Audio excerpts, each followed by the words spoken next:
All right, well, welcome back. This is round 10 of 20 days in 2 Timothy. We are at the halfway point. You are doing great. And let me tell you, this round and the next one are really pivotal in the book. They are showing us how to move from not only being recipients of the mercy of God's grace, but being vessels of the mercy of God's grace to others.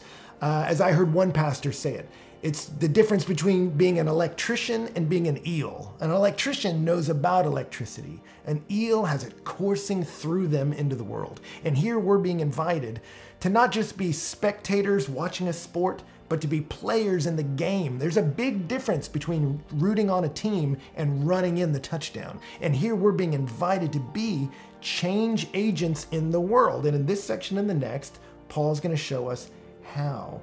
And so let's jump into this and look at this kind of interesting metaphor Paul uses. He says in verse 20, "Now in a great house, there are not only vessels of gold and silver, but also of wood and clay, some for honorable use, some for dishonorable. Therefore, if anyone cleanses himself from what is dishonorable, he will be a vessel for honorable use, set apart as holy, useful to the master of the house, ready for every good work. So flee youthful passions. Pursue righteousness, faith, love, and peace, along with those who call on the Lord from a pure heart." Have you ever been used by God to impact somebody's life? I mean, truly, like John says, there is no greater joy than watching your children walk in the truth, to know that you really helped somebody know God and walk with him. That's the invitation here. And yet we're going to be given two things that we got to get right if we're going to be useful vessels of the grace of God to other people. And this is an interesting metaphor. If you notice, he talks about in a big house, there's the gold and silver bowls, and there's the wood and clay. And then he says there's honorable and dishonorable use. And what he says is these ones for honorable use need to be separated from the dishonorable. It would be like this. Imagine if you came to my house for dinner and we served something amazing. It was steak and lobster, and I mean, anything you enjoy is there, and you sat down at the table, you could smell it grilling, you're like, this is gonna be incredible. And then I loaded into a used dog bowl and put it on your plate in front of you. You would go, ugh, good meal, bad bowl. And the bad bowl is kind of messing with the meal. And that's the problem. The message can get messed up by the messenger. And that's what he's saying here. Hey, if you want to carry a message of pure gold, of value, of beauty, useful to the master, you need to be an honorable bowl. How do you do that?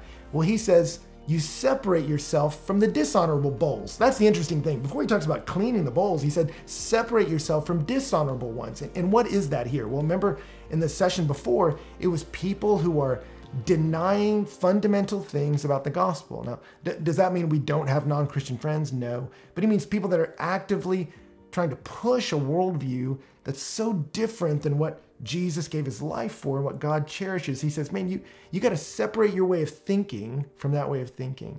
So the first one is you got to change your mind. What am I putting my mind around? I don't put my fine china next to the dog bowl on the shelf. I don't put my mind next to ideas that are always constantly undermining the truth of God's word. Now, that doesn't mean we hide from the world, but I do want to challenge you in this section to say, what do you allow to entertain you? Where does your mind dwell? On screens, through your entertainment, in conversation? What you set your mind on shapes your mindset.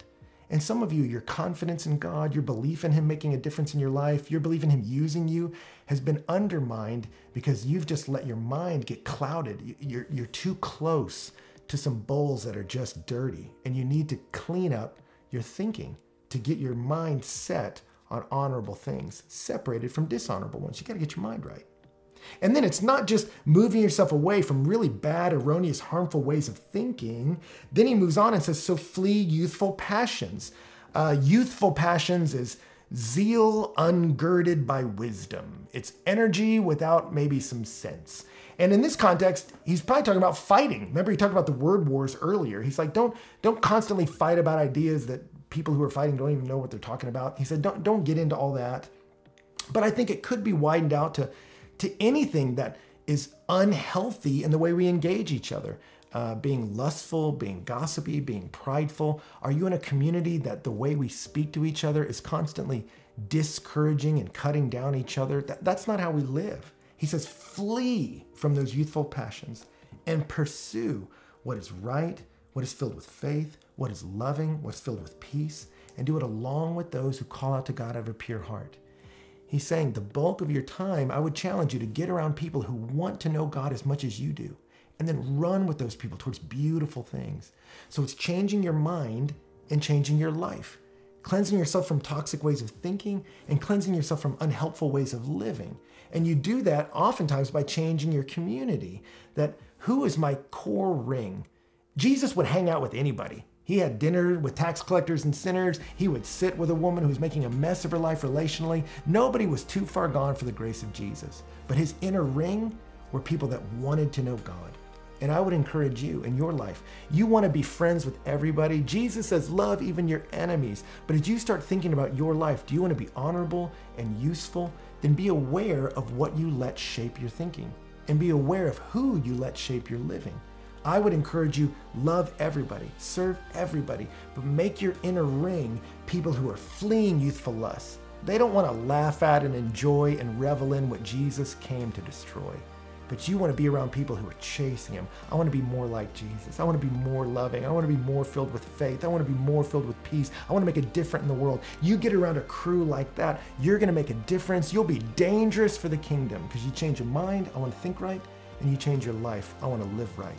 And when you do that, you'll make a difference in the world. You'll be a player advancing the ball. You'll be a vessel carrying a delicious message. You'll be an eel shocking the world with the good news of Jesus Christ. That's what I want for you. So take some time to think about it. What do you entertain in your mind? Who are you letting shape your thinking and living? I'm not telling you to ditch all your old friends, but maybe for some of you, you need to prioritize the community of faith that's helping you deepen in your faith. What needs to change in your life? What needs to come in? What needs to go out? What do you need to flee from? What do you need to pursue? Spend some time thinking about that and praying about it. And I'll see you next time.